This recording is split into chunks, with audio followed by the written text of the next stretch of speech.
Alright, we're gonna start a Q&A segment because we have a long ride to Nuff Nuff. We haven't been there in a long time, so we decided to go. And during this ride, we decided we're gonna answer a couple frequently asked questions. Some kind of awkward.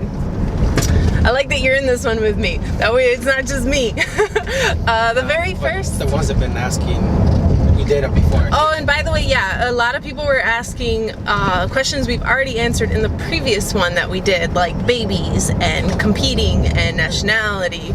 I can't really remember what else is in that one, but those are the ones you guys keep asking. It's in there. We answered those. Starting with the most frequently asked question, how did we meet? How did hubby and I meet? I would say in a kind of weird way. I mean, not weird way. I was pretty young when I met him. I think I was 16 at the time, right? You were transferred into my store at Walgreens. We were both working at Walgreens. That's how we met. And I remember going in late that day and then passing by an aisle and being like, ooh, who's that? I was instantly like, ooh, he's fine.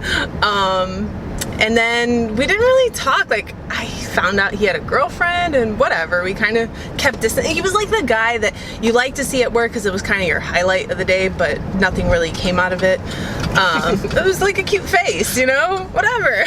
For over a year now. It was for like a year, yeah. And then we were on opposite schedules. Like, he would work night and I would work day. So we would literally only see each other like, hi, bye, you know? And then you spoke to me one time, right? Yeah. Like, we were just in the office. We ended up having the same, they forced me to have like 1 day night shift a week. And I was working with him, and then I told him how old I was. He stopped talking to me officially. Like, he would not talk to me at all anymore. And I was like, that's weird. Like, but it wasn't like, it was innocent talking, right? We were just innocently talking, and he asked my age, and you're like, what? You're only 16? Yeah, I was young. But whatever, a year later, 17, we started dating. You're a cradle robber? Is that what they call you? Yeah, I'm not gonna tell you his age. Well, no. No, it doesn't really matter. Oh, because then it's gonna lead him to my age. Yeah, that's what I was thinking, but I'm like, wait, how are they gonna figure that out? But somehow you guys will figure it out. I know you're clever like that. But he was just older, and he didn't want to tap those waters. Let's just say he was kind of cautious. Let's talk in a year. Didn't happen. We started dating when I was 17. But that's kind of how it was. And what happened? Oh, I tricked you into giving me your number, right? Okay, so like I showed me like a text message of a joke, and I don't even think I got the joke, honestly. I didn't think it was funny or whatever, but I'm like, haha, yeah, you should text it to me. So he did, and that's how I got his number. And then I don't know, I did a childish prank on him. Remember, I was 17, where we put like a panty liner on him, and he was gonna go out to a club that same night, and I wrote like with a red marker, but I told him about it. I texted him and told him, and then I was like, well, I'm not gonna keep you any longer, do your thing. He's like, oh, but we never talk. And that's how it kind of started. But it took you 2 months to get me out on a date? Yeah. I was not easy. I was not easy. But he won my heart. That leads me. But it does sound bad coming from younger, like being young and getting someone. Like, once we get older, I'll be whatever certain age, you'll be younger, and that's acceptable. Like, it's acceptable now. Yeah, now. Yeah, then it was taboo. I lied about my age. I didn't want to either. I lied about my age to his family. I told him I was 21 when I was 17. And then I told the young ones how old I was, the girls that were my age. I'm like, by the way, guys, I'm your age. And they're like, what? But once we got serious, then I made you go and do your GD. Because yeah, well, that's a whole other story. My life was really hectic. I'd never finished high school, and then their high school didn't want me. Like his Wheeling High School didn't want me. I didn't drop out intentionally, but I mean that taps into like a whole other craziness of my life. But yeah, he's the one who pushed me to get my GED. He kind of made it as though we'll only be together if you get your GED. But that was just a push to get it, you know, to succeed, which was really sweet of him. I don't know many people who would do that. Like, I mean, it didn't matter, it didn't really change anything, but it was more like you being serious? Me being serious. Because I was young, he didn't know. He's like, is this girl just playing with me? He's like, I'm serious. I'm a marriage. And she's like just starting her life. But it was sweet of him. Anyways, that got awkward. Moving on. Next question. Do we want to add a fitness one in now? Let's add a fitness one in. What is the fastest way to lose weight, healthy and unhealthy? I'm not going to tell you guys the unhealthy way because obviously I don't support it, so I'm not going to say it. But honestly, work harder. There's no way around. Like, I'm going to show a photo where I was pretty shredded. That was me working out 7 days a week. I ate right. Unintentionally, I ate enough because I wasn't tracking them, but I was eating very high calorie foods without knowing. Like, before I knew much about food, and then looking back, I'm like, man, we ate a lot of food back then, but it was good because I was working out very often, and I was shredded. So honestly, it all comes down to dedication, and a lot of people don't have that. A lot of people don't want to work out that hard. Food, nutrition is key. Yeah, but I was not eating healthy. I was just eating enough. I was eating actually a lot of high fat foods, like high calorie, chorizo and eggs twice a day.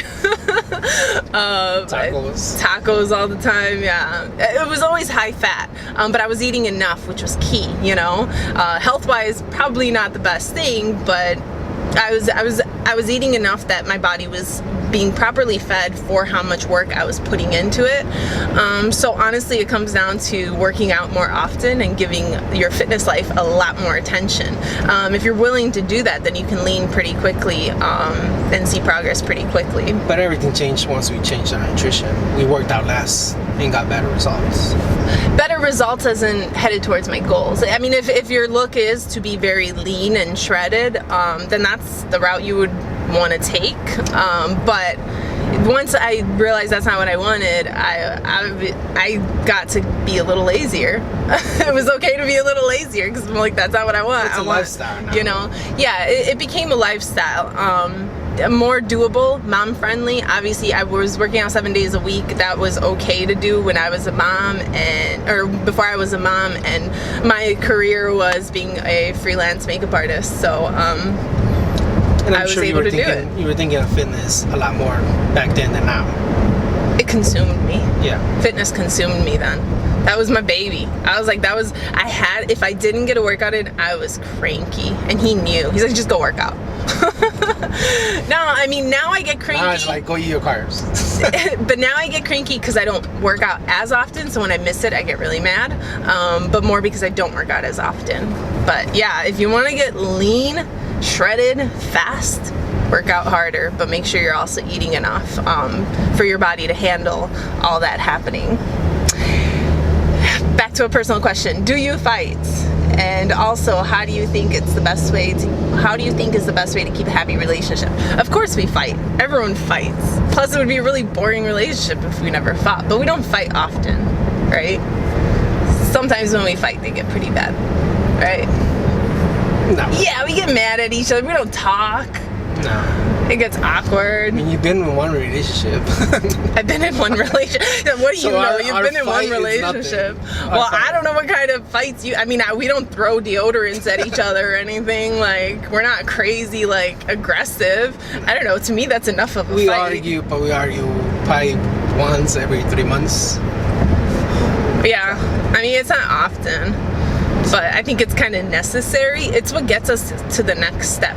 When we first started dating, we argued a lot more often. And I think it was more not knowing what to expect from each other or having really high expectations, which... I think the key to that is ego. Ego? Yeah. Putting your ego aside? Put it aside.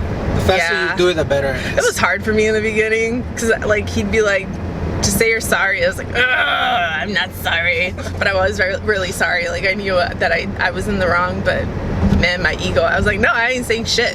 The biggest thing we talked about was that when we have like small like arguments or something you don't like, it's for you to tell me. Because like the way I told her in the beginning was that we have these little things that we don't like about each other, and we put it in the back, like on the side, and fill this imaginary bag of like annoyingness, and then finally she does something that really annoys me, and then we just argue and fight.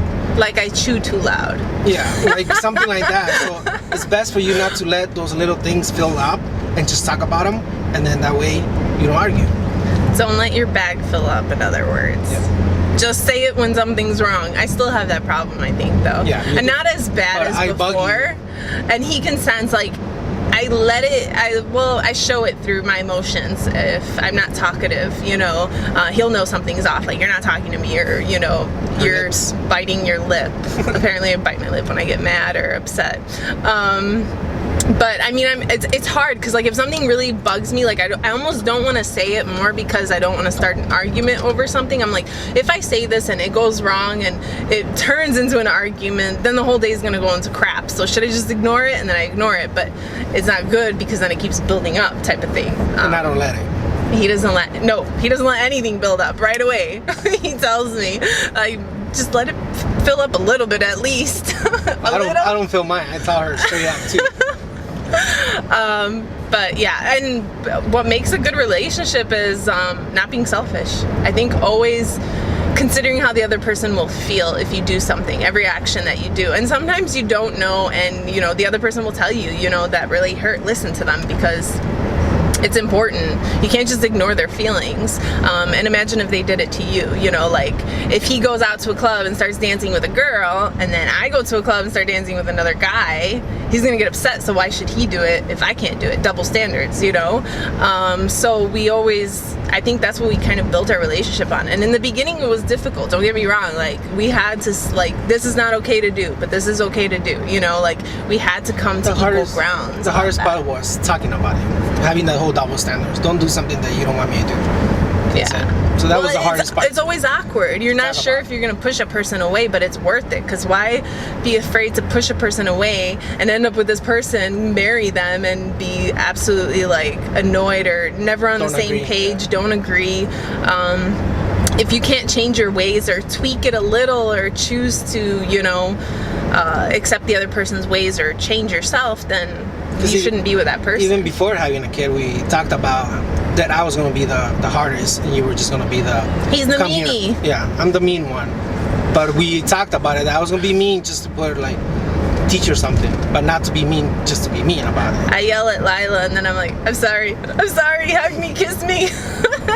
Yeah, she can't handle me yelling at her, though. Yeah, but when you don't want to do it, like, I'm going to call daddy, right? Well, of course, because I hate yelling at her, but I know she needs it. So like, Daddy, come and put your daughter in her place. But we talked about that, so that way we're on the same page. So that way, if I yell at her, it's because for a reason, and she understands that. Yeah, communication. That's important. Always communicate. We always talk. I think that helps. Moving on. Why is it that cellulite looks worse when you start losing weight? You're deflating, and you'll always look worse when you deflate. See, when I'm bulking and I have extra calories, and you know, your muscle plus the fatness kind of like rounds out.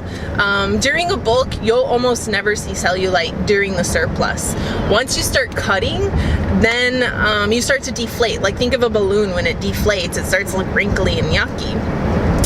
And that's kind of what happens until you get rid of that fat. You have to, it's going to get worse before it gets better. And then you'll just see nice muscle. And this is why I never say weight loss. Don't only do weight loss. Don't only do cardio. You need that muscle to be underneath and smooth it out, round it out. And that way you are getting rid of cellulite.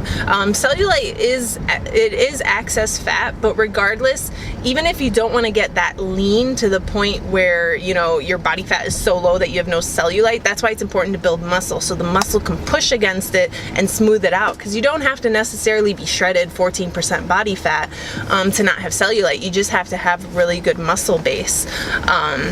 That's why weightlifting paired with cardio is a better solution, so that your cellulite doesn't get worse and look worse when you're leaner. The idea is to reshape your body.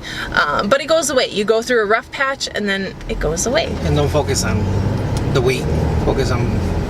Yeah, don't focus on weight, focus on body composition. Understand that if you are doing weightlifting, you're trading in fat for muscles, so the scale might not change too much, but your body will improve greatly.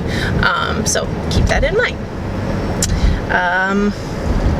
back to another personal question. This one's kind of hard. This is becoming a podcast. Huh? This is becoming a Podcast? What is it? Yeah. All right. This one, okay. You guys are very, you guys don't hold back. All right, let me read this one. It was a couple people that asked it in different ways. How do you handle bodybuilding and your sex love life? I heard couples often have problems because the one going to the gym is often exhausted and doesn't have energy for love making. I changed it to love making just because whatever, it's easier. How do you handle that? This is not the case for everyone and every bodybuilder or everyone who has a fitness journey. There's two ways this happens. It is usually competitions, people who compete and they go at such a low deficit. It not only makes them cranky, but they have no energy, and the only thing they're thinking about is the competition, and the other person feels robbed. So the relationship, it gets bad. You know, a lot of people, if you ask somebody who's competed, who is in a relationship, they're gonna tell you a lot of arguments happen. It's amazing what little food can do to you. I've had clients who will write me emails like, I don't know why, but I'm in such a good mood. I haven't argued with my husband in a long time since starting your plan. I just feel great. Headaches are gone. Food impacts us so much. When I get hungry or I push my fast too much, I know I become a biatch, you know, I feel it. Like, he tells me, like, you need to eat because you're being really mean right now. We don't talk to each other when we're fasted. At the end, we're like, just don't. We don't want to start an argument just because we're hungry. But if food does that to you, yeah. And then also, if you're not eating enough and you're at a really severe deficit, say you're not even competing, but in general, you're just not eating enough, that will take away your energy. But somebody who is fit and works out has more energy and eats enough carbs. Obviously you have to eat enough, but that's how it should be. The whole point of working out is to have more energy, and a lot of people don't do this because they eat at such low deficits that they lose the energy to even care about working on their relationship or having intimate relationships. But because, as I always tell you guys, for us it's lifestyle friendly. If something is impacting my relationship, I'm not gonna do it. What's the point? I plan on being with this guy for the rest of my life. Why ruin something like that with fitness if you can't find a happy medium, you know? We always focus on Lila too. For us to argue, the only person who's gonna suffer is Lila, not us. Yeah. So even when we're arguing, we don't we're very monotoned, is it? So that we don't freak her out or let her think anything is happening, because why hurt her, you know? Like, we're angry and we don't realize what we're doing to the kid. So I guess. How important is it? Your sex life? Yeah, I think it's really important. I think your sex life determines your relationship. Yeah. If it's non-existent, then your relationship is non-existent. Like, you can be friends, right? But then why be married to a friend when you can just be friends with anyone? I think that's what we've always said. Like, what's the point of marriage if we're not gonna be intimate with each other? Yeah. So, it's important. Yeah, that's awkward. We just kind of told everyone about our sex life, but yeah, that's a little weird. Well, we had friends that are like, oh, how often? It's like, my birthday? Like, what? Yeah, that's terrible. We joke about it, but no, it's terrible. Like, I think you miss out on what a relationship could really be. The intimate level, the friendship level. But we also talked about that too, me and you. Like, we're yeah, because in the beginning I was like, if you ever deprive me, I'm divorcing you. See, I'm not the type of person that I'm like, oh, I'm going to deprive you because, you know, you did something wrong to me, because technically I'm hurting myself. No, like, let's just argue and get over with. Yeah, I read like a study, girls think about sex the same way as guys do, but guys think that girls don't think about it as we do. But I thought it was interesting. Know. Is that true? Yeah, I read in a couple articles about that. So then, girls, why are you suffering? Why are you doing this to yourself? Punish them in a different way, not necessarily that way. Punishing yourself. Yes.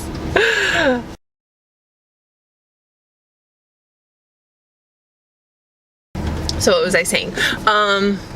Yeah, assume that there's always going to be a little bit more fat in the plate. So like say you're doing pasta and you want to just put plain pasta in there and get your own, you know, Alfredo sauce. You got to still assume that they either boiled it with oil and then put oil in the pan when they added the sauce in. So we'll always put like an extra serving of oil.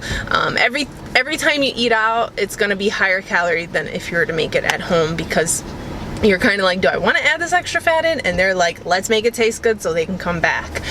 So assume that there's a little bit more fat in there. Why, besides filming, does your husband never appear on camera? He's here now. Talk shit. Because you guys talk shit. For reasons of, let's just let everybody grind on me, what's the point of making people grind on him type of thing. I don't know, it's always been, he's always put me out in front, and that goes for all our businesses. When I was helping him with photography, even though he was the photographer and that was his thing, he always put me before. I was the face of it. He included my name in it. And like behind the scenes, I was the one adjusting people's clothes, doing their makeup. That was my makeup side of me. But in everything, he's kind of always pushed me forward and helped in the background. We just work better that way. We've figured out our places in everything we do, and it's usually I'm there and he's behind me whispering, hey, you know, do this, or if I forgot what I should do or I need ideas, he's there. It's always been that way, I think, right? It's mostly that. Well, it's because it was going to be hard if me and you were kind of the opposite.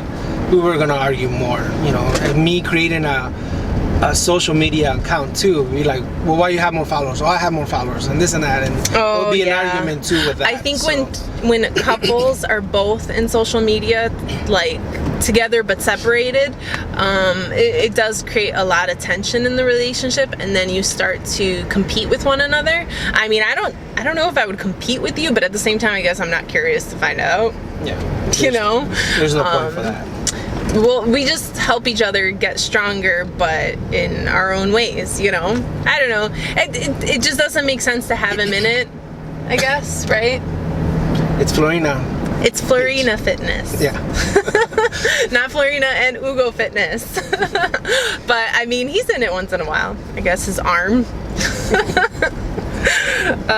Okay. Going on to another fitness one. Worst part of the fitness industry. There is no worst part. There's a lot of bad parts. Hey, are we okay? Yeah. Okay. It's everything. Supplement tricks, lotions, potions, skinny teas, people stealing progress photos, claiming it for themselves.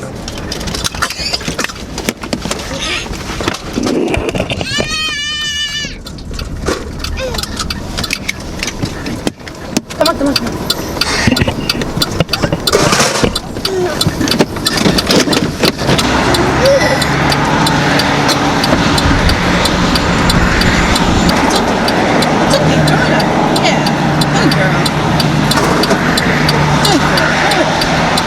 That's okay. Throw it all up. Yeah, it's okay. It's okay, baby. Good.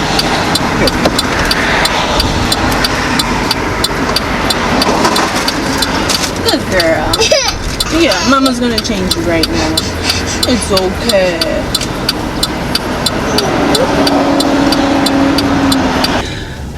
Well, and this is why we think very hard about having another kid. Lila just threw up all over herself. She panicked because, well, we panicked too, because she never throws up. She's just thrown up when she was 5 months old, like, not like spit up, actually threw up because we left her with his mom, and she was really upset that we left her, and she cried the whole time.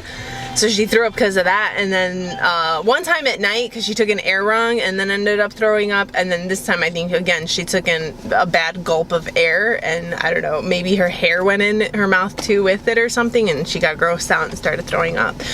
But we panicked more because she couldn't breathe. She was laying back, even though her seat is upright. She doesn't yet know when you throw up, bend forward so it comes out.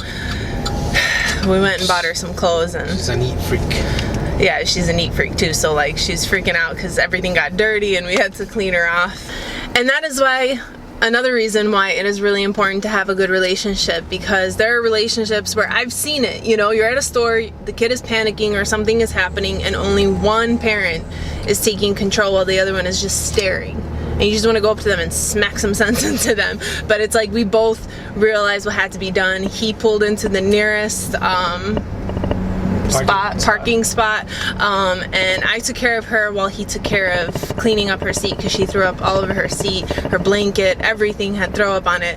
And we did it, you know. One went to comfort the child, clean up the child, the other one went and cleaned the chair, instead of one just staring at the other one, because that creates a lot of bitterness. And it's usually, and it sucks, I'm not attacking guys, but it is usually the girl that goes and cleans up and takes care of the baby while the guy is staring, and this creates a lot of, I think, what is it, like bitterness towards the person, because you're just sitting there, like you're just thinking to yourself, like, how could you just be sitting there and staring at me, you know, and there's throw up all over the place. But we didn't even have to discuss it, you know, it was just, it got done. Then we both knew we needed to go to the store and buy her clothes. Like, there was no question, no confusion, no what do we do, it was just do it. So, and I feel like if you don't have a good relationship, you don't have that connection with one another, that you just know what to do, instead of arguing with each other while there's already a dilemma happening or something. We just took care of it. Anyways, moving on. What was the next one? Restless legs and cramping. That somebody gets this often. I used to get this often too when I worked out 7 days a week and didn't drink enough water. I would get really restless legs during nighttime and cramping in my calves really bad. This is a sign of low potassium and not enough water, so you need to keep hydrated. And by hydrated, I mean you're probably very dehydrated, because I still don't drink enough water, but I drink enough to not get them. I don't even remember the last time I got it, but I can tell you for a fact I do not drink enough water to this day. So start eating bananas. You can take a supplement for potassium, but I hear that supplements are not as good as the actual real food. So a banana a day, and make sure you're drinking a lot of water, and this should help. And if you are overworking out, maybe tone it down a bit, because there is such a thing where you're not allowing your body enough recovery time. I used to work legs every single day too, so that wasn't me not allowing my muscles to recover, and obviously they're not gonna respond in a very positive way, so allow recovery time, take that very serious. But that alone should fix it. If not, there's another underlying issue, but I'm pretty sure that it's potassium and water. Moving on, I think we have another fitness one. What is a good app for tracking macros? I'm a very basic person. I've told you guys this. I like simple macros. Allows you to put in your custom macros that you've been given by a professional. If you do it online, good luck. A lot of them are very incorrect and will make you eat a lot less. But why I like this app is, yes, it requires more work because there's no fancy barcode scanner or food lookup.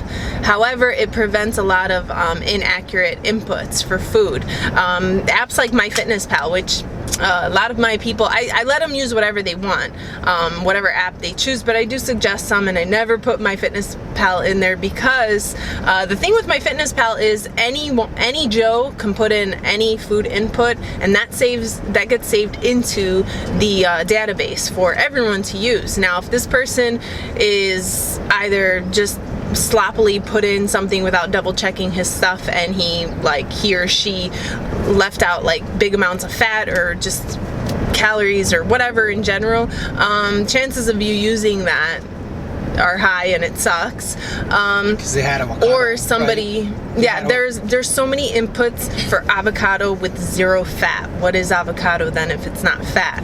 And then there's also people who alter their foods to make it to their liking, or they use a specific thing that, you know, like let's say if we eat tacos, we like to pick out our fat from our tacos, which doesn't make it an equal, like the same as all other tacos, so we'll reduce fat. But if somebody uses that who had a tacos regular without removing the fat, then they're mistracking. So I always find that people that track with MyFitnessPal, their macros are, they reach them, but then their calories are off by like 200, 300, which is crazy.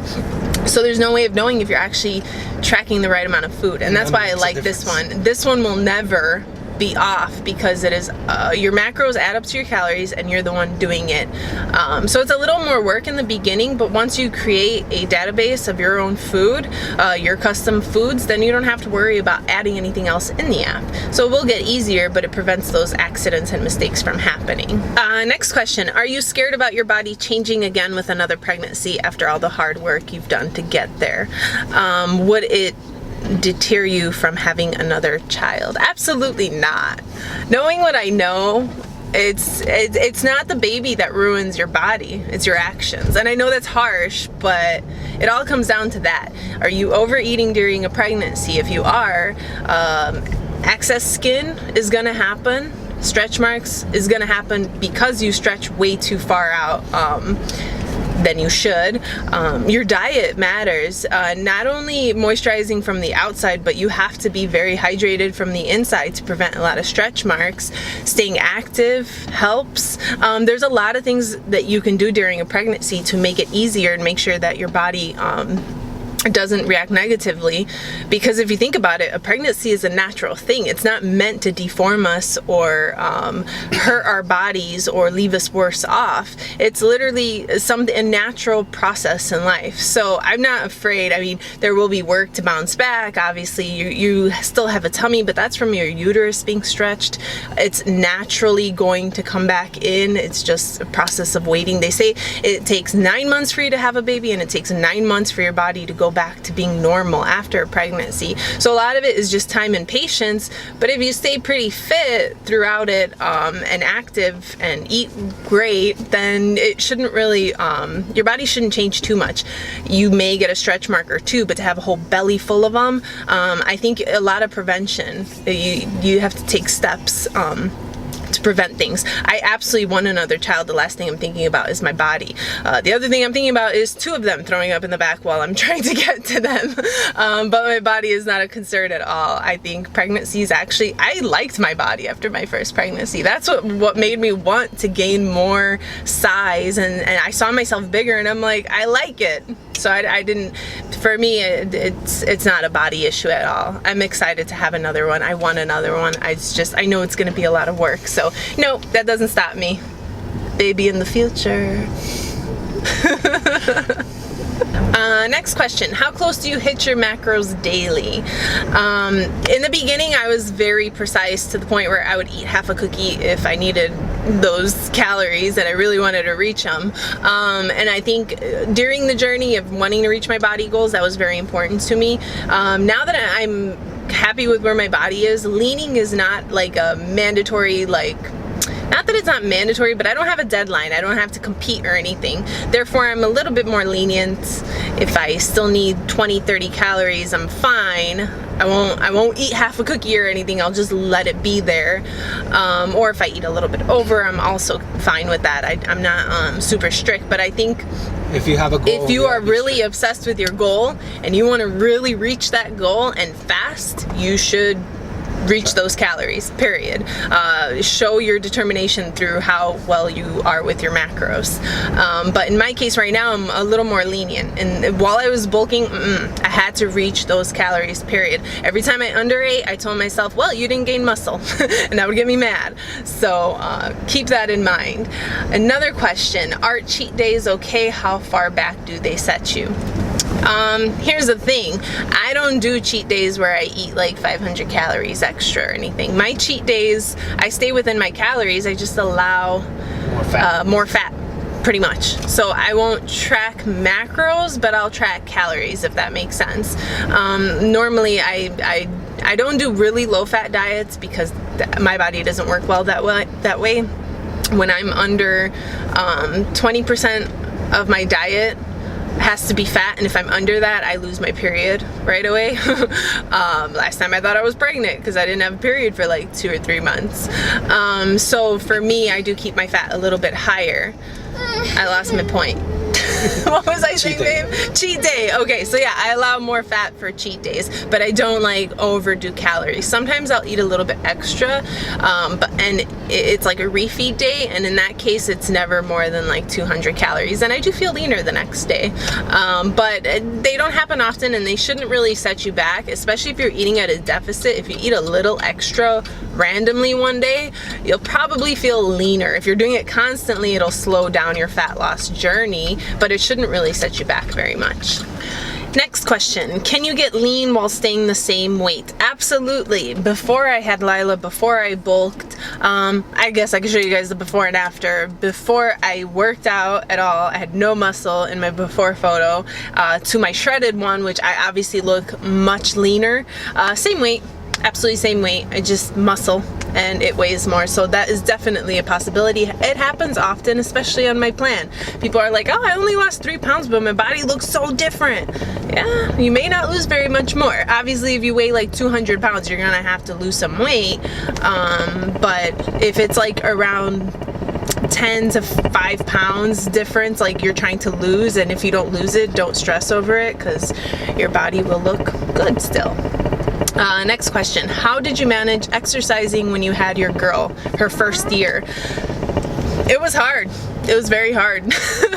I tried to work out during all her naps. That was what worked best for me. And she didn't have much. She didn't nap much. It was like a 5-minute nap, and I didn't understand this, because I'm like, aren't babies supposed to sleep like babies? Like, that's where the term comes from. But no, she would not sleep. So like, I would always be in my workout gear, and I would work out very scattered. And that was mostly because he was working and he wasn't around. When he was around, obviously he would take care of the baby and let me get my workout in.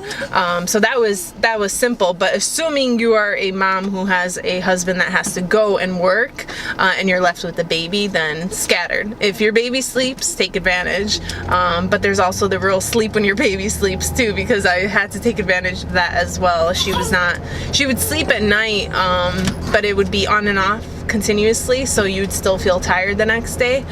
But you can fit it in between. Alright, so we have reached our destination, and that will be it for the Q&As. A couple of you have asked about Lila. We kept Lila out of it. This is not about Lila. People are too harsh towards her. She will hit her milestones when she does, and that is for no one's concern. I don't like to put her in it or talk about her, where she is in her life, because too many judgmental people. We're her parents, we love her, everything we do is for her, and if she wants to take a little longer in certain aspects of her growth, then that's perfectly fine by us, because in 10 years it won't matter. Potty trained, talking, all that won't matter. She will have achieved it. Just to kind of let you in a little bit on our life, personal plus fitness. I hope you guys enjoyed it. I'm so ready to get stuffed with some nuff. If you did, give it a thumbs up. Subscribe if you haven't already. Hit that bell for notifications. And until tomorrow, bye guys.